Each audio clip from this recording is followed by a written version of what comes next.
Assalamualaikum warahmatullah mbokki talibé ñu ngi leen di nuyu bu baax ñu fassiyene leen a présenter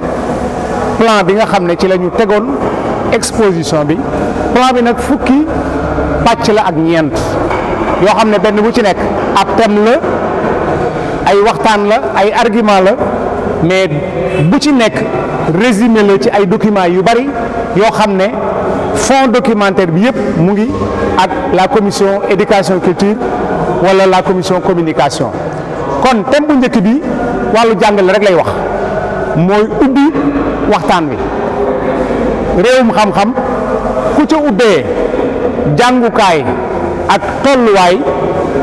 lépp li nga xam ne ni nag réaliser nañ ko ci yoon wi ci diggante ay daara école moderne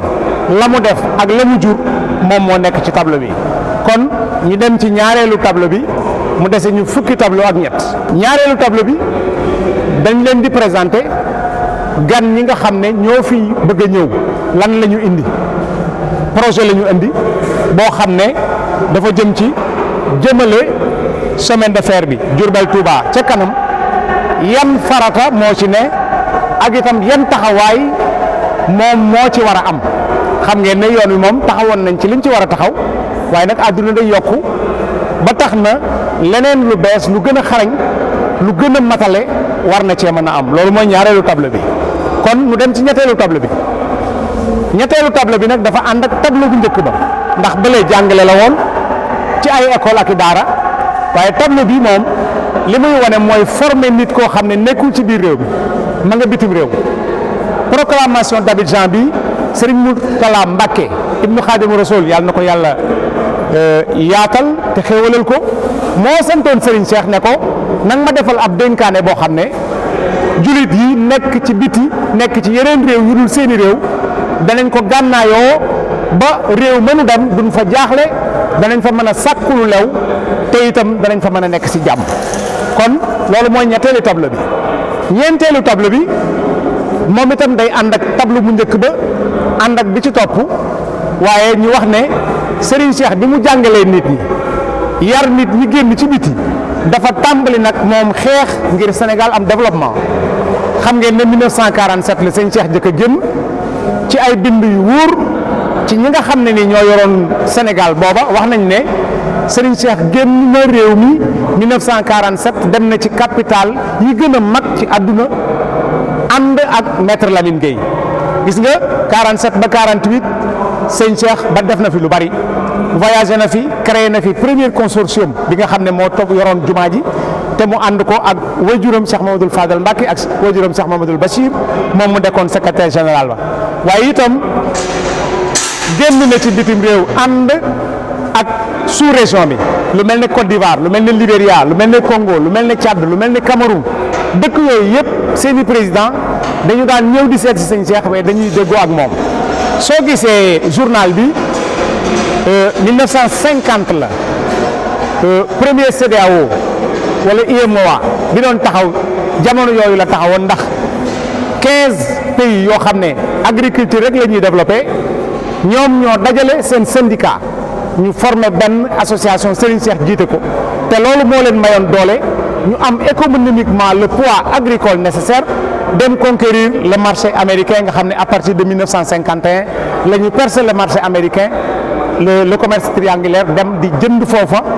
di indi en Afrique di jaay bu ñu fa yóbboo gerte jël beneen produit indi au Sénégal gis nañ aussi yemul foofu gis nañ ne 1967 projet Parcelles Assainies bi xam nga Serigne Cheikh moo ko defoon ak opérateur économique yi yàlla dogal ca la muy dogal ba 1968 bi Cheikh Mamadou Fadal wàccee ab liggéey ñu rapporté ko waaye gis nañ ne 1972 aussi banque bi nga xam ne ni moom la fi Serigne Cheikh bëggoon a instauré te mu amoon financement yi mais finalement mu mujj am ay gàllankoor waaye nag terewut wutoon na beneen banque kon lii moo doonoon effort économique bi nga xam ne Serigne Cheikh tàmbali na ko ci biir réew mi ci biir Afrique ak ci bitim réew beneen bi mooy tableau boo xam ne day wone ñi yoolu di xool Touba di fi seet seen njëriñ lan lañ fi seen nañ fi lu bari ndax dëkkub Touba bi ñu yaroo jàng indi sëriñ bi def fi population bi marché bi dafa am lu mu laaj santé bi marché la lekk gi marché la énergie bi marché la transport bi marché la mais partie transport boobu nag ci bi mu gën a xarañe wala bi mu gën a ëppee enjeu muy transport lourd bi avec les trains xam ngeen ne Touba conteneurs yi ni mu fiy baree ak lu dama noonu moo tax projet bi nga xam ne murid yi tàmbali woon nañ ko ñu gis ne Diourbel la seen saxaar tàmbalee ñëw na ba Touba ca gaar ba léegi nag projet bi nga xam ne moom mooy ñëw pour waxtaan ak yéen dana leen wan li fi newoon waaye dana leen wan itam lim ci bëgg a yokk ñoom nag danañ leen wax ñan ñooy seeni partenaire naka lañ ko bëgg a defee fan lañ koy defee lan moo baax ci yoon wi lan moo ci yàqu lan lañ ci war a defar ak lu mel noonu. bi ci des moom waajum Serigne Cheikh la woon ci dëkk bi xam nga sëñ Cheikh moom dafa amoon mission boppam boo xam ne maamam Serigne Touba moo ko joxoon moo tax tënk bii ñu waxoon ne organisation patrimoine Touba li ci sëñ Cheikh jëkk a def ci ndimbalul sëñ Modou Moustapha mu fekke ko mooy ñu teg le gouvernement de 1943 mooy chronique attributive des autorités devant organiser le Muharram mooy tableau ba la ngay seen donc boobu li ñu sotti fii dafa xajul ci kii bi te tableau bi dañuy résumé moo tax mais ñi bëgg a gëstu su ñu ñëwee gis commission culturelle bi wala commission communication bi dinañ leen jox document yi war a mën a tax ñu def ci ay thèse wala ñu bind ci ay livre mais également gis nañu ne sëñ Cheikh yemul rek ci consortium bi mais dafa organiser nekkinu murid yi avec la loi du 1er juillet 1901 bi nga xam ne moom la Serigne Touba signé woon ak tubaab yi moo tax organisation yi man fi am te benn problème du ci am mais gis nañ wax nañ fi aussi bàyyiwu dëkk bi xam ngeen 1932 bi Cheikh Moustapha tàmbalee dañ ko wax ne ko suuf si boo ko assuré wul loo fi def aussi ki moom suuf si mën na koo dindi jamono yooyu ci lañ ñu bàyyee woon suufu Touba ci 5 millions de francs or dërëmi ngurdu juróomi millions dërëmu ngurdu 1960 1961 sëriñ bi indépendance bi dugg na mais tàmbali na defar dëkk bi gis ngeen plan d'urbanisation bi nga xam ne moom la ubbee woon dëkk bi bii ba 1995 plan boobu moo gagné compétition bi amoon Istanbul xam ngeen ne boobu Serigne Moustapha Saliou ak Serigne Moussa Mbacké ñoom ak ñooñu ñoo conduire woon délégation Touba ñu yóbbu plan d'urbanisation bi nga xam ne moom la sëñ Cheikh préwaroon ña fa daje woon yëpp Touba moo ci gën a wane modèle ville modèle kon loolu dara la wante aussi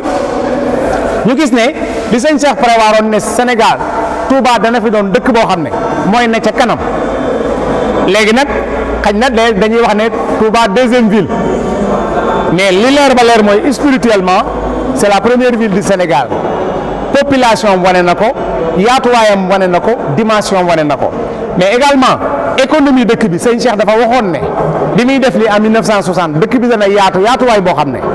danañ dem ba loo fi jaay du doy lépp luy jumtuwaay danañ ko soxlawoo te itam dëkk bi dana mel xar kanam goo xam ne nii ku dem ci capital yu mag yi soo ko gisee image bi doo ko mën a jaawale ak dëkk bi loolu moo tax image bu mel nii yaakaar naa ne dëppoo na bu baax ak li sëñ Cheikh doon prévoir tableau bi ci topp nag moom ñi nga xam ne ñoom la ñoo leen war a gane si bu subaa muy directeur de projet bi ak partenaires yi nga xam ne ñoom la ñu àndal ak seeni techniciens ñu war a xoolaat raay bi lan mooy ci problème bi ñoom xooloon nañ ko ba pare ba waxtaan ak ministère bi ba ñu yebal leen ndaw li nga xam ne moom la ñu xaatimanteel wax ji ñu xaatim li ñuy xaatim àndandoo ak seeni partenaire léegi nag fas yéene ñëw waxtaan si ak yéen ba xam naka ngeen di gisee loolu kii ba tey moom mooy représenté état bi mooy représenté ministère bi mooy ñëw moom itam bu dikkee mooy téye tànkub état wax ne lii la état digle ci plan Sénégal émergent transport bi lii mën na ci am bu fekkee ne nit ñi gis nañu ne loolu baax na techniciens yi gis nañ ne lu faisable la moom nangu loolu moo tax muy àndandoo ci mbooloo mi pour ñëw ci loolu. tableau bi day ànd ak tableau yu njëkkoon nga xam ne cosaanul murit gi li nu defoon seen diggante ak tubaab yi mi ngi ci waaye itam ñi nga xam ne nii noonu la kilifay diine yi ànde woon ak tubaab yi te bokkunu fu ñu jëm te mënunoo tàggaloo ñu àndandoo. gis nañu ne bi ñu demee bay bëgg jub si indépendance comité yi nga xam ne moom lañ fi tegoon ngir waajal Sénégal ñu dem ci seen indépendance muy comité d'organisation islamique wala yeneen comité yi fi kilifa diine ak kilifa aada yi defoon ba léegi ñu ngi ko gis 57 58 février 59 gis nañ création parti bi nga xam ne nii mooy parti socialiste sénégalais te Cheikh Ahmed Tidiane Sy Al Maktoum nekkoon ci mais également télégramme bi nga xam ne nii El Hadj Ibrahima Niass envoyé woon na ko De Gaulle fond documentaire bi mu ngi fi combat bi nga xam ne sëñ Cheikh defoon na ko ci code de la famille aussi ngir jubbanti li nga xam ne mooy gàllankoor l'islam wala siiwal ko document yi yëpp mi ngi ci biir lettre bi mu bindoon député yi pour xaatibanteg ñoom ngir wax leen ku doonub député ci Sénégal taxawaay ban nga war a taxaw waaye itam taxawaayu Serigne Cheikh ci élection 1974 ci wetu Abdoulaye Wade ak élection 1978 avant muy wàcc liggéey kon ñu gis ne li murid yi bëggoon muy tabax seen juma ni leen ko sëñ Touba digle woon ci jamono joo xam ne crise bi ëpp na dayoo war nañ leeral bu baax nit ñi fan la sëriñ bi doon jëlee xaalis bi muy mbay rek la at li ngeen gis fi lépp lu lijjanti mbayum Sénégal ci gerte ba ñu mën a bay lu yaatu waaye li liy bay du génn mukk loxol tubaab yi parce que ñoo koy jënd ñooy wax fan lañ koy jaay ñooy wax nan lañ koy def ñooy wax yan yoon lañ koy teg kon lu mat ñaar fukki décret ak i arrêté yoo xam ne diggante 1929 bi ñu tàmbalee chantier Touba bi la ak 1931 xam nga ne 20 décret ci diggante chemin de fer diggante gerte gi diggante nañ koy jaayee ak li nga xam ne mooy jëflante yi ci diggante colon bi ak kii bi article yooyu bari na bari waay boo xam ne ni kenn ku ne xam ne intérêt bu ci nekk kon ban parti moo ci des léegi mooy tubaab yi waaj nañ def nañ seeni yoon créé nañ mbedd mi mu war a jaarale li ci des mooy ñu xool ba xam mbay mi est-ce que murid yi liñ doon bay mën naa génne liñ leen soxla woo loolu mooy tableau yu mujj yi waaw kay kon nag ñëw nañ ci sujet bu mag bi muy mbay ñaq boo demee ci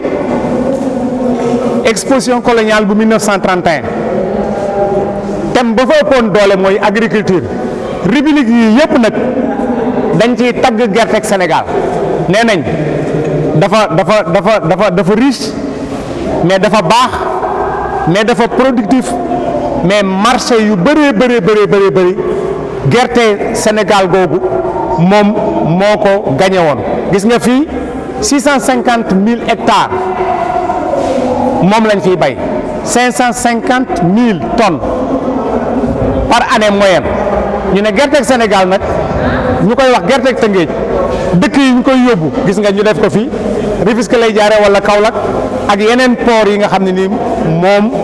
lañu taamu pour mu dem Bordeaux ak Marseille ca Marseille mu dem Marseille wala mu dem Bordeaux wala mu dem France wala Hambourg wala Anvers wala Rotterdam wala yeneen capitaux yi mais li leer ba leer mooy jamonoy 1930 bi nga xamee ne nii song nañu sunu semaine de fer moom quantité gerte yi ñu exporté mu jaar ci portu Dakar 100 000 tonnes Rufisque 86 000 tonnes Foundiougne 58 000 tonnes Ziguinchor 36 000 tonnes Mbour 28 000 tonnes ak yeneen port yi donc li ñu doon génne ci Afrique ni mu toll ak li ci Sénégal doon par exemple bu fekkoon ne dañuy wax 600 000 tonnes 580 000 yi wala yooyu Sénégal lay génne exportation yi nga xam ne moom lañ doon jaayee pour mu indi xaalis lu mu tuuti 50% exportation yooyu ci gerte la daan jóge kon murid yi li doonoon seen force mooy seeni tool ak seenu mbay. loolu nag document bu gudd la boo xam ne ni mat na 30 wala 40 pages mais fonds culturel bi yor nañ ko képp koo xam ne soxla na ko gëstu mën na ci ñëw. kon tableau bi boo ko jàngatee ku temps mayoon nga ñëw rek taxaw fi di bind maanaam coonoog murid yi ci liggéey buy sottal ndigalul sëriñ bi bépp doomu dërëm bu ñu génnee teg ko ci loxol tubaab yi rek feeñ na fii ak na mu fa feeñee ndax mi ngi tàmbalee ci dundub 1500 personnes yi ñu ko doon laaj seenub dund 300 grammes par personne ceeb bu am diw ak yàpp temps bi nga xam ne moo doonoon liggéey bi def nañ ko ci 11 novembre 1929 ba 11 janvier 1931 loolu da nga xam ñaata fan nga war a dundal nit ñi jour bu ne 450 kilogrammes la ñuy lekk léegi loolu boo ko xamee war ngaa mën a xam ñaata nag lañ ci rey ñaata kilo ceeb lañ ci togg ñaata litre diw lañ ci toggaale nga xam lenn lu ci ne lu muy jar moom la ñu def calcul bi nii ba mu wàcc moom la ñu defaat fii ba mu agsi fii ñu estimer nag xaalis bi nga xam ne ni moom la def bu dee baay bi muy luyaas bi ñu luyee woon suuf si 24 milliards moom la représenté soo ci boolewul dévaluation soo ci boolee dévaluation 48 milliards frais d'ouvrage bi mooy kilomètre bu ne 200 000 francs bu dee 46 kilomètres 9 millions 200 000 francs la soit 44 milliards sur dévaluation avec dévaluation 88 milliards noonu nga koy toppee ba mu àgg ci suuf nga gis ne 148 milliards 314 764 francs minimum ci diggante ceeb ak diw ak ay nag ak frais d'ouvrage ak baay bi loolu moom la ñu calculer fii def ko nag ci façon boo xam ne li tax ñu exposé ko nii mooy ku ci am beneen xam-xam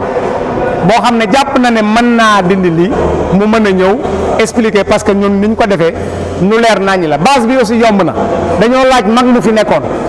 mu fekkee woon jamono jooju mu wax ne dërëmu nguur du nangam lañ ci mënoon a am ñu estimer loolu xam lu mu jar tey jii